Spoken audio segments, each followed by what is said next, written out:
Assalamualaikum warahmatullahi wabarakatuh.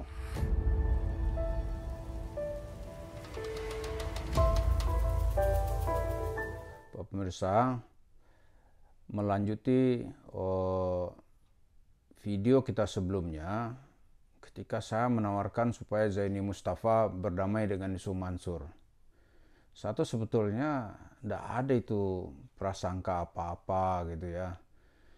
Tujuan saya itu setelah kalah di pengadilan ya segera bayarlah, kan itu arti perdamaian gitu. Kalau nggak bayar itu nggak damai namanya. Itu yang saya maksud. Ya udah ketemu, ya bayar, selesai gitu.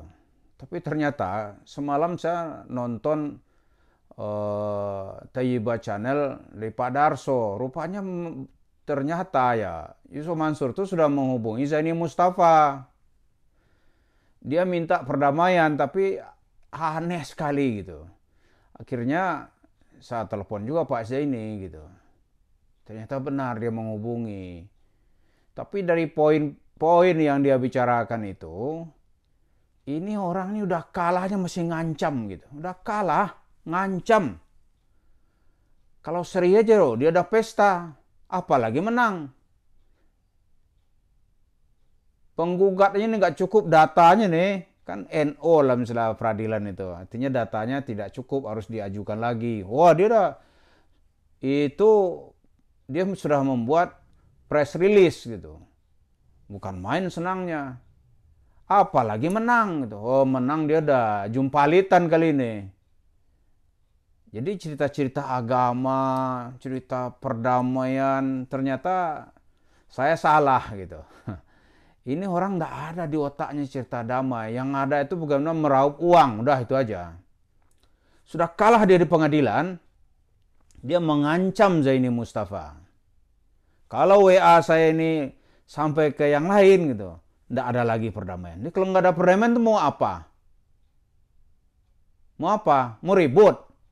Coba, sudah kalah aja dia mengancam orang gitu.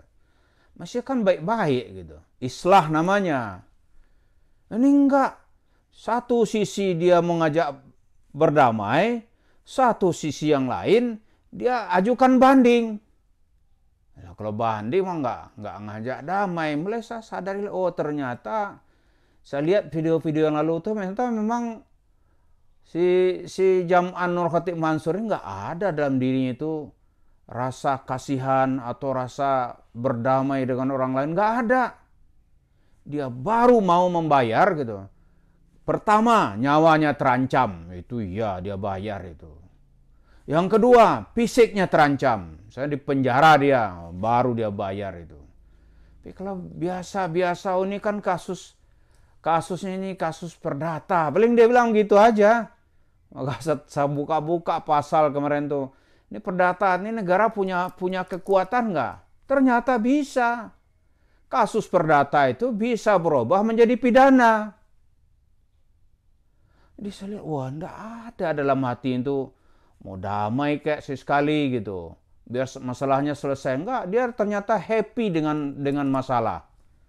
Saya mencoba lagi, ini secara psikologis gimana orang ini. Saya membaca atau menonton lagi video-video yang pernah saya bikin sebelumnya. Ternyata gitu. Itu kalau dari segi persentase otak ya atau kelakuan itu 80% otak Yusuf Mansur ya seperti yang sekarang ini.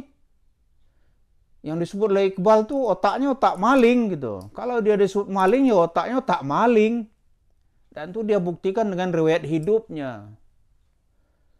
Jadi saya tawarkan Zaini Mustafa berdamai itu ya tujuannya ya seperti kasus-kasus yang lain udah selesai. Ya sudah biar eksekusinya pendek. Ya berdamai gitu. Nah, ternyata dia satu sisi menawarkan perdamaian. Satu sisi dia gugat. Itu nggak mau damai gitu. Kalau mau damai ya seperti yang orang-orang lain berdamai lah, duduk baik-baik makan sama-sama gitu. Bukan orang lain nggak boleh tahu. Justru itu baik gitu. Kalau orang lain tahu, dipublikasikan di mana-mana, ternyata ini orang masih cinta kepada perdamaian. Tapi kalau hanya berdua, Mau ketemu nggak boleh ada rekaman. Itu licik namanya. Dan ternyata itu waktanya Yusuf Mansur. Kemudian nanti kepada kawan-kawan lain yang menggugat dia kalah di pengadilan, dia nawarkan nanti perdamaian. Perdamaiannya bagaimana? Dicicil. Cicil kemana dalam hukum perdata? Dalam hukum perdata kalau udah orang pernah bayar, dia nggak bayar lagi, itu ada pertimbangan lain dari sisi hukuman itu. Ada kawan saya dulu tuh, dia nipu orang juga gitu. Teman artinya teman kenalan lah, dia nipu orang karena bisnisnya dia bangkrut, dituduh penipuan gitu. Dia berkelit cara gimana? Dia bayar 3 kali gitu. Cicilan misalnya bayar 100 kali, dia bayar 3 kali. Sudah itu dia pakai pengacara, panjang ceritanya gitu. Yang kedua alibi Yusuf Mansur itu tunggu perusahaan saya mau IPO gitu. Alah, itu mah orang-orang kecil mana paham itu perusahaan IPO. Kalau ke kita masih tahu, kita bisa dicek di list di Bursa Efek sana. Mana perusahaan yang mau IPO? Tahu itu para pemirsa bisa melihat itu di Bursa Efek, lihat di Google perusahaan apa yang IPO dalam waktu dekat gitu. Itu ada listnya. Terus nama pemegang sahamnya juga ada. Siapa pemegang saham mayoritas gitu. Nah, yang dilempar ke publik misalnya berapa persen. Harga pembukanya berapa. Kemudian dibahas oleh para pengamat. Wah, ini kemahalan ini gitu. Misalnya ada saham apa dulu tuh yang dinilai kemahalan, transportasi gitu. Transportasi umum dinilai orang ini kemahalan, harga 800 ini kemahalan misalnya. Ternyata benar, begitu IPO harganya longsor gitu. Sekarang harganya tinggal 250-an. Kita nggak enak nyebut perusahaan apa gitu. Nah, ini contohnya ada pengamat yang menilai, pengamat pasar modal. Nah, sekarang kalau kita mau bertanya ya, perusahaan yang mau di IPO Yusuf Mansur perusahaan apa? Kan kalau IPO itu kan IPO itu kan artinya initial public offering. Artinya perusahaan itu dijual kepada umum. Jadi umum kalau bahasa kitanya menjadi TBK gitu. Perusahaan terbuka, misalnya Yusuf Mansur TBK gitu. Yusuf Mansur Corporate dalam belakangnya TBK, terbuka. Artinya itu bukan perusahaan milik sendiri. Umum bisa memiliki sampai 25% atau lebih gitu. Kalau udah kebanyakan umum memiliki, orang lari gitu. Nah, itu terbuka. Nah, Yusuf Mansur IPO-nya mana? Perusahaan apa? Kapan? Kan harus ada gitunya tuh. Kalau nggak jelas misalnya perusahaan angin ribut misalnya. Perusahaan itu apa? Perusahaan angin ribut. Terdaftar nggak? Nggak penting. Kapan IPO-nya?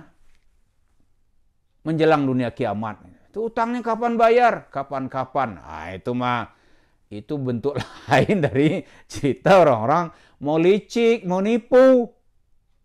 Jadi saya melihat Yusuf Mansur ini di tengah terdesak pun dia masih mengancam. Itu yang perlu kita catat. Kalah pun dia masih mengirim WA yang nada mengancam gitu. Kalau menang, dia nggak mau kenal itu. Lo kan gue bilangin, ngapain lo ke pengadilan? Kalau minta duit minta ke gue. Tapi begitu didatangin, dia kabur. Dia hadapi orang dengan centeng-centeng gitu. Ngapain lo kalah menang? Kalau kalah kan gue tinggal bayar. Dia kalah kagak mau bayar. Gak mau bayar dia. Tuh, pegawai Petrennya juga menang. Pegawai itu menggugat di pengadilan. Dia bayar sekali, itu nggak bayar lagi. Udah, kasihan lah orang menghadapi hari raya, nggak ada uang. Udah tuh dia nggak mau ketemu lagi. Nggak mau ketemu. Kalaupun nanti desak, janji lagi angin sorga. Ya rugilah kalau masih ada orang mau percaya dengan angin sorga, ya anginnya dapat lah gitu. Tapi sorganya nggak dapat. Jadi ini pelajaran buat kita bersama. Jadi berhubungan dengan Yusuf Mansur ternyata hubungan hukum juga nggak mempan, kecuali dipaksa. Hubungan hati nurani apalagi. Cerita Islam nggak tahu kita, dia masih percaya nggak dia dengan ajaran Islam. Kalau lihat Omong aja nggak ada, itu dia cari duit menggunakan Islam aja kalau yang saya pandang itu. Terdesak kita menawarkan perdamaian karena ada diputuskan, ternyata dia lain, dia perdamaian tapi dia nada ancaman gitu. Diajak orang SMS gelap untuk berdamai, tapi pada sisi lain diajukan ini ke pengajuan banding gitu. Wah, kalau kita lihat manusianya sadis sekali orang ini, sadis sekali. Jadi terdesak dia masih mengancam. Jadi kalau diikuti tipunya gitu, nggak ada cerita lain, dia nggak mau bayar itu. Terima kasih. Assalamualaikum warahmatullahi wabarakatuh.